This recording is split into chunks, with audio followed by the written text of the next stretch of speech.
rahmatullahi ta'ala wa barakatuh. Thank you, brother Dr. Wahid. Alhamdulillahi Rabbil Alameen. Wassalatu wassalamu ala Sayyidina Muhammadin wa ala alihi wa ashabihi wa man tabi'ahum bi ihsanin ila yawmiddin. Dear professors, doctors, our Prof. Richter, I'm very glad to be invited to be with you today here.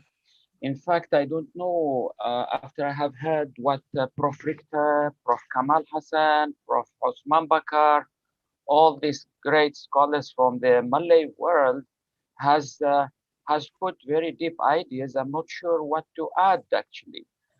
Maybe I will just put some footnotes to or some expansion of some of the ideas mentioned by our three scholars.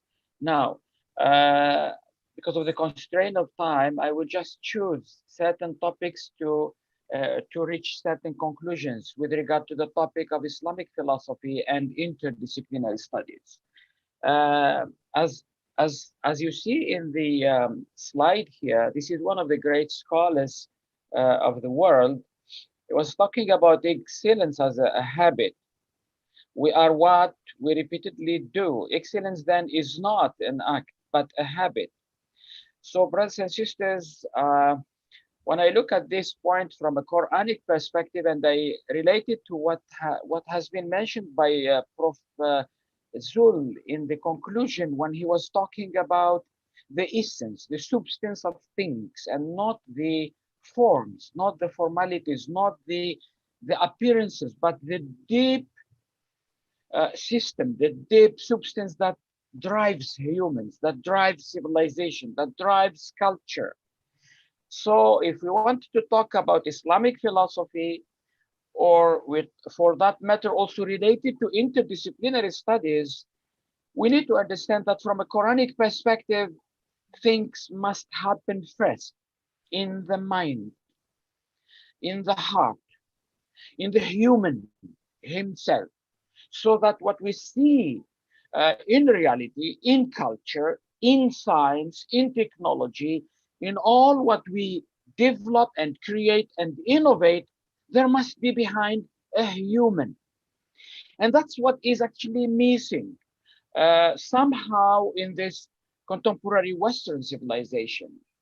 In the last 200 years, as you go deeply to study this Western philosophy, which is actually from mind or from reason wise, is very deep and very artistic, very, they introduced all this interdisciplinary studies, multidisciplinary studies, and all the products which we see in science, in technology, in education. In fact, most of our sciences that we teach and we consume today are all Western oriented. But the problem is here we are having a problem of a paradigm, a problem of an epistemology, means you have a structure problem in the thought and paradigm of a civilization itself. This is why today we see all these problems of environment, problems of ethical problems, and all this happening partly because we got the problem in the center, in the core of the paradigm.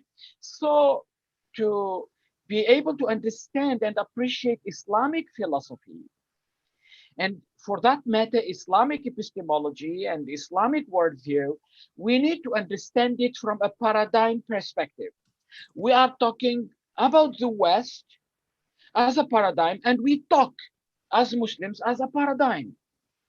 Here we need to employ and understand things from a bigger civilizational approach, not in a partial, segmented way of looking at things. From here, I wanted to just move forward. Here, as Prof. Zul mentioned about artificial intelligence or about the genetic engineering and all these new things, new phenomena, actually, they come within this paradigm. And they are applied based on the guidelines and the culture and the interests and the benefits and the objectives of that paradigm. So we as humanity, the rest of humanity, we were caught in this very sophisticated, very dynamic civilization, and we are trying to find out places within this framework, within what's happening in the world. We are not against this, because Islam is a very inclusive model, is a very interactive model, is a very interactive philosophy. It's Islam that started this translation of all this Greek and all this Indian, all these philosophies, and integrate it in the model of Islam. So there is no question that Islam or Islamic civilization or culture is conservative and is exclusive, and that's all done. But the problem is that we found ourselves in all this. So how to fix this? We need to develop our abilities to think paradigm, to think system thinking in whatever we introduce, whether research or teaching or curriculum or all this. Our lecturers, our educators, our students must have that ability to be more system thinking, more integrative thinking, the skills and the competencies. So just to show you that when we speak about this interdisciplinarity or integration of knowledge for that matter, we need to remember a few things. And I will show you how Islam and Islamic civilization give evidence of the system thinking and the multidisciplinarity and the interdisciplinarity, but within a different paradigm, which is the Islamic value-based paradigm, which we are trying now to articulate within this dynamics of the Western civilization with all its human science, social science, natural science, medical science, which are driving the human civilization today, and we acknowledge that. So if we look at the this issue of Islamic philosophy and interdisciplinarity in Islamic history, we will find that our Islamic civilization witnessed that idea of encyclopedic mind model, multidisciplinary, interdisciplinary model. You know, looking at, I will give you an example shortly, but just showing how Islamic civilization developed that encyclopedic minds and knowledge. And then in this contemporary Western civilization, we moved to another model from encyclopedic to, and then we enter into what we call interdisciplinary, multidisciplinary, and then we ended up somewhere talking about deep specialization and inflated models of specialization. And then we created silos. We created even within intra-discipline, even one, let's say, discipline in education or in psychology, like cognitive psychology or industrial psychology, or within that one, big silos. Each lecture, and we continue deeply in that one. And our research now, we are doing research in that specific, very narrow idea, as Prof. Richter mentioned about De Bono, the idea of vertical thinking and lateral thinking.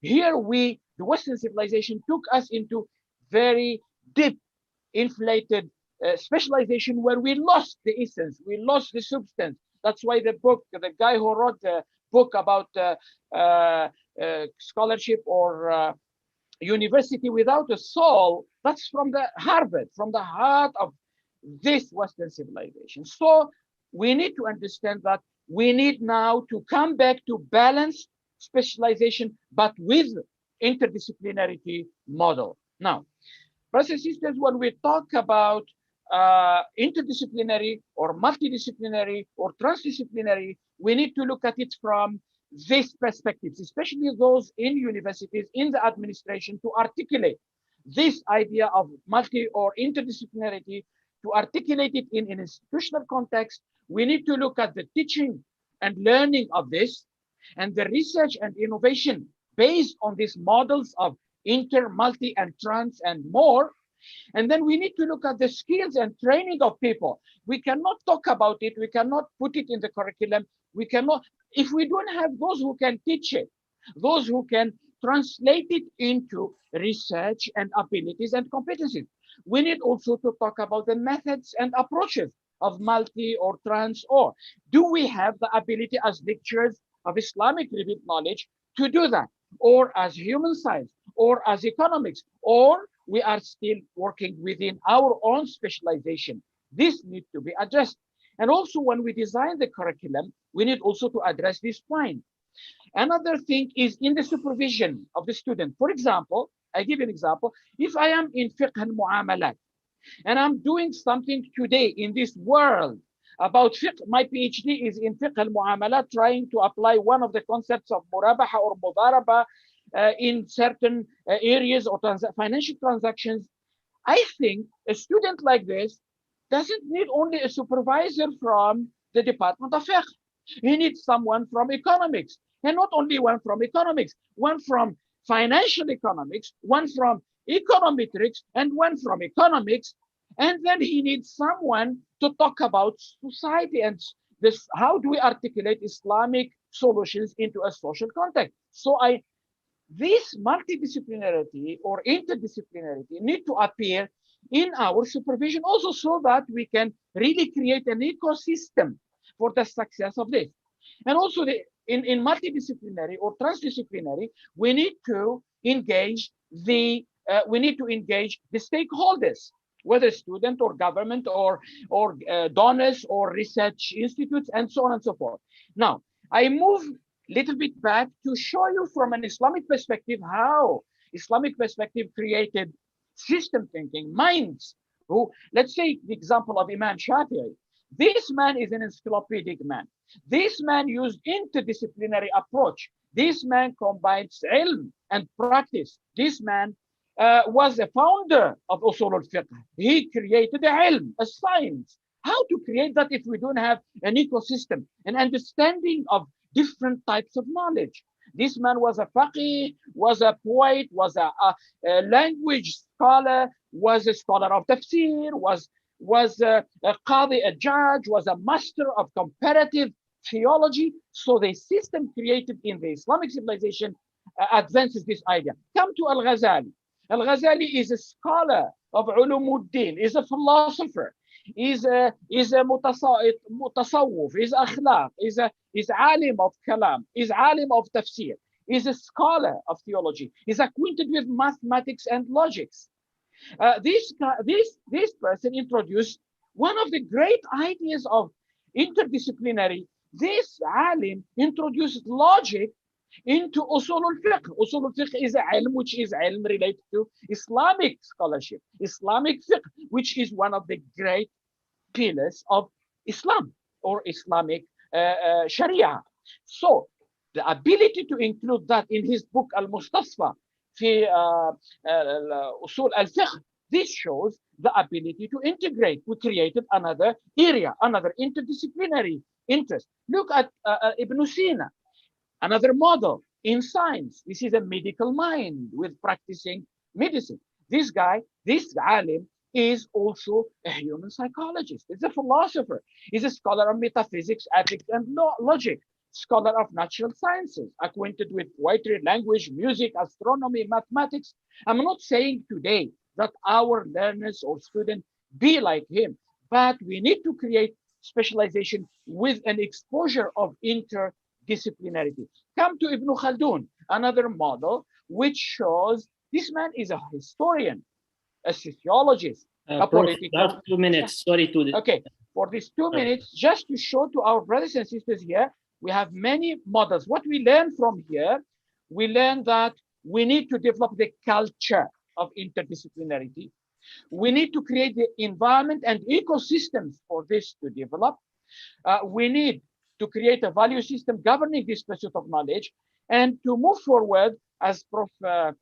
Richter and Prof. Kamal spoke about spirituality, how to be integrated in all this work of research that we do or teaching that we do.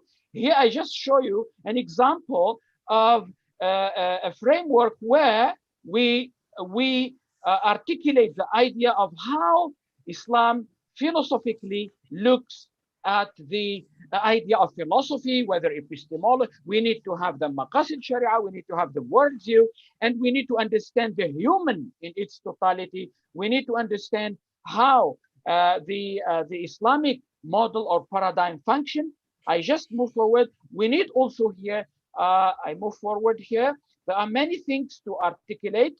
The Quran provides us a lot of things here, but for the sake of time, what I wanted to propose when it comes to policy making, we need to enhance system thinking competencies in our university and other universities in the Muslim world.